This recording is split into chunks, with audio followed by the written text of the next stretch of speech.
The pinyon juniper community, as it grows in size, the trees get bigger and the bare ground increases between the trees, and it sustains less livestock and less wildlife because we have less forage produced.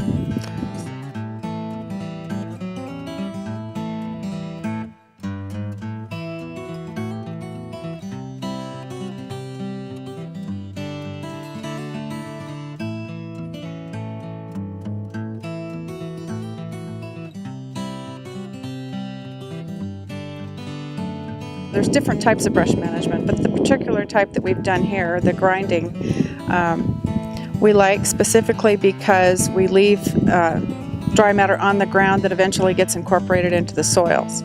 It increases the organic matter. You see more diversity of plants, shrubs, and forbs that we didn't have here before. Typically, when the trees are closer together, there's more bare ground and more of a monoculture underneath. And therefore, it sustains less wildlife and less livestock.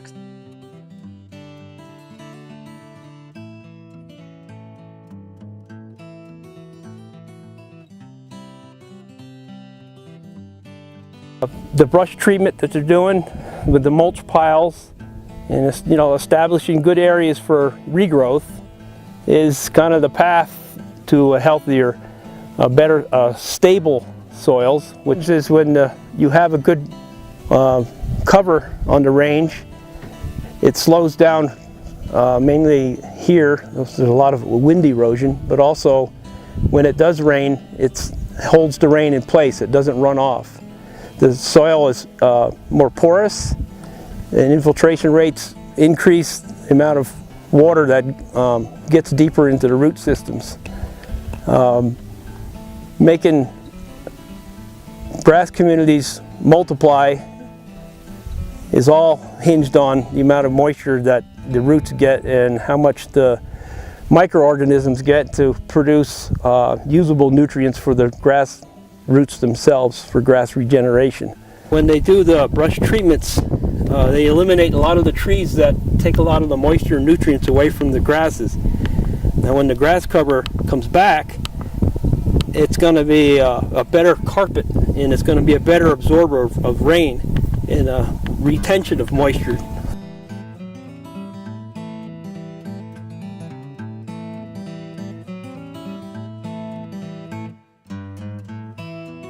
Aiding, and you have a stable bed like this, the microbes are, there's millions of microbes here. The microbes aid in breaking down the minerals for the uptake for the roots. And that's an important thing, because if you don't have any moisture, you're going to have very few microbes aiding in creating a healthy nutrient uptake for the plants. And also wind control. Of course, we get a lot of winds in northern Arizona in the spring. This will help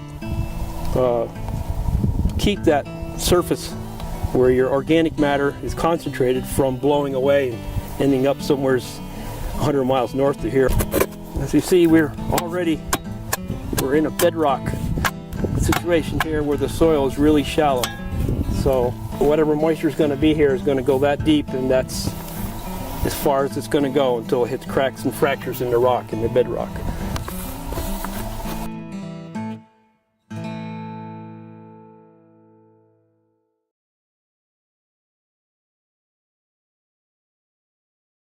And we're standing here on a recently completed project where we've come in and removed a bunch of the juniper trees that were here. The reason we need to do this is over the last 150 years, juniper trees and trees in general have increased substantially.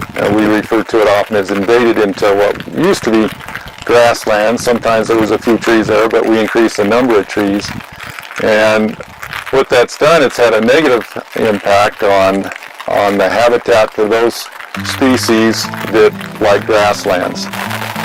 One of those that we really key on here in northern Arizona is the pronghorn antelope. And what happens is there are species that's evolved over the years to run away from their predators, and so they like to be able to see long distances.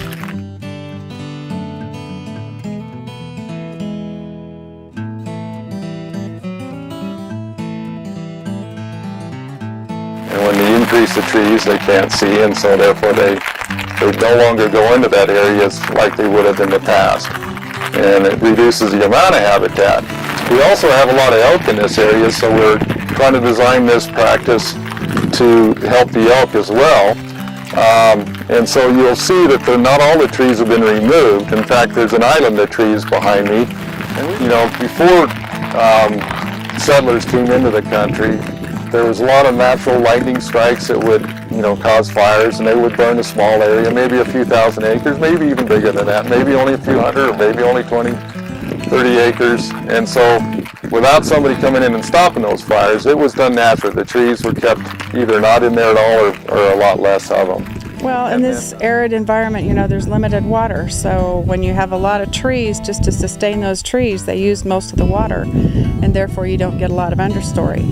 But when you remove the trees, obviously that precip is available for other things that are growing, so you increase the productivity of the understory. And also this slash that's left holds the moisture under the soil, so that it doesn't evaporate as much. It also reduces and minimizes erosion, wind and water erosion. I think this land was meant to be used to produce something for our communities, and we use it to produce beef. We use the sunlight and the forage to produce beef for local communities as well as feed the world. The ranchers are very good stewards of the land, and a lot of times they'll need general information to maybe make things better for the next generation.